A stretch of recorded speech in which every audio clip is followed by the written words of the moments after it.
Hi, everybody. I just want to come on and tell you how good God is. I mean, every day He literally blows my mind with the words He sends me, with the things I learn in the Bible, and with just Him talking to me and me being in His presence. Today especially, I feel very convicted to let you know that God really loves you. And I know the world is crazy. We think the world is getting better. The world is not getting better. The world is a crazy place, trust me. And when you start to see things the way that God sees them and the way that they really are in the spiritual realm, you're like, wow, I live in a crazy world and I want to get away already. But you know that God has put a particular purpose on your life. And that is something that many of us have been searching for a long time. And we're told about our destiny, our purpose. And sometimes we're like, but what is our destiny? What is our purpose? Guys, you can only and will ever only find your purpose and your calling, your true calling within Christ. And understand that you cannot serve other gods if you're serving Christ. So no, you cannot be in Rastafarianism, you cannot be in Hindu, I think, or Hindi, whatever it's called, whichever one is the religion, I get it confused. You cannot be in be a Muslim, you cannot be certain things. When you serve Christ, you serve Christ, and that means giving up of a lot of things. And I think that's what people are most unattracted to, is the sacrifice that you have to give up when you come to Christ. And they think it's something so big. Guys, it's nothing big. I mean, of course, in the flesh, in the world, in the soul, it will be difficult because you've just been so programmed to do certain things, to think certain ways, and to fulfill your flesh and have instant gratification. But when you come to Christ and you give that all up, you realize that what I was chasing after was nothing.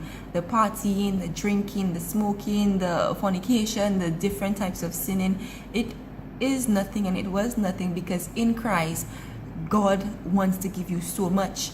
And especially when you're in good standing with Christ, He releases more of His blessings. Of course, He blesses all of us and He keeps us safe. And sometimes in certain situations, we feel like He hasn't blessed us, or He hasn't blessed people because of the situations that they've grown up in. But He continues to bless us even in our sin. But imagine how much more He would bless us if we are out of that sin, and if we commit and we surrender our lives, ourselves, our bodies to Him. I mean, I've been on this really deep journey with Him from last year, because I felt Him calling me, especially to stay home. And after I made that choice, okay, Daddy, I'm going to stay home, I'm not going to return back to Italy, so many things began to happen, and my relationship began to get so much deeper with Him.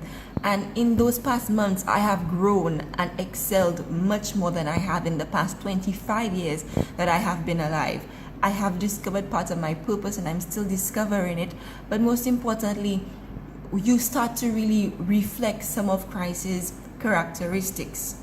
And that's what people don't want to do as well. They don't want to have to change the way they've been brought up. They don't want to have to change their mannerisms. So listen, you're going to have to change your mannerisms. And when you do, it may be difficult, but it will be the most rewarding thing. And the word rewarding overrides it being difficult, because you see how much you can grow. You see how much you can hold in your capacity. But most importantly, you start to step into God's favor. You start to step into your purpose. And when you start to step into your purpose, it's like a whole other playing field, guys. You reach another level where now you really have to go deeper into Him and become who. Let me tell you, it's just so much. But just know that God is waiting for you. God wants you to come to Him, and He wants you to not be afraid. And even if you are afraid, He will hold your hand and He will guide you there. Coming into this, I've had to give up a lot of things, and I'm happy to have given them up, because they were not satisfying me. And in me giving them up, I've been better able to manage myself in the things that I look at, the things I listen to, the things that I read, where I go, how I dress, what I do. Guys, it's everything. And some people think, well, how can God want you to do all these things? Because this world, though God made it, is influenced by Satan. It's influenced by him. Satan, Lucifer, the angel of light, the angel of music, the angel of the air, in case you hadn't known. That means he can influence you in music, he can influence you in things in the air, technology, and all these things, and he uses these things. And so you have to be on your A game. I just want everybody to prosper. Nobody wants anybody to go to hell. There is a heaven and a hell. There is no such thing as reincarnation, guys. And I know it's going to hit some people, and upset some people. But go in your word. And then people bring the excuse, well, the book was written by man. Yeah, it was written by man who was inspired by Christ. I mean, look at you. You're a masterpiece. You're a work of art. You are literally the work of art. Picasso's drawings have nothing on you. Michelangelo's David has nothing on you, us, me, and how God created us. He is the ultimate creator. He will always be the ultimate creator no matter what you believe in. And that's why it's important for you to know what you believe in and really do your deep research. I mean, you give your time to music you shouldn't be listening to. You give your time to movies, to shows, to whatever else you shouldn't be engaging in. Why not try to give Christ a chance? And when you do decide to give Christ a chance, don't go saying, give me this answer, give me that. You have to go with a willing and a diligent, disciplined, and a heart that's really wanting to know who Christ is.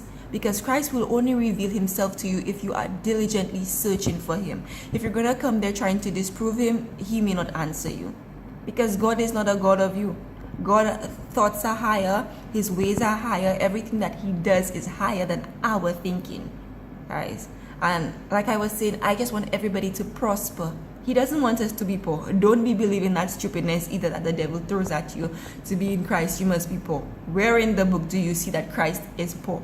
I have never seen it, and I don't think it's there either. If anything, he wants to prosper you. I want us to reach our full potential. I want us to step into our destiny. I want us to do amazing things for Christ, because when you start to do amazing things for Christ, these demons, these spirits around you, yeah, there are spirits around you, in case you didn't know, they're going to have to back down, because now you know who you are, you know whose you are, you know your authority in Christ. You know you have to start decreeing and declaring, because life and death are in the tongue, okay? You have to reap what you sow.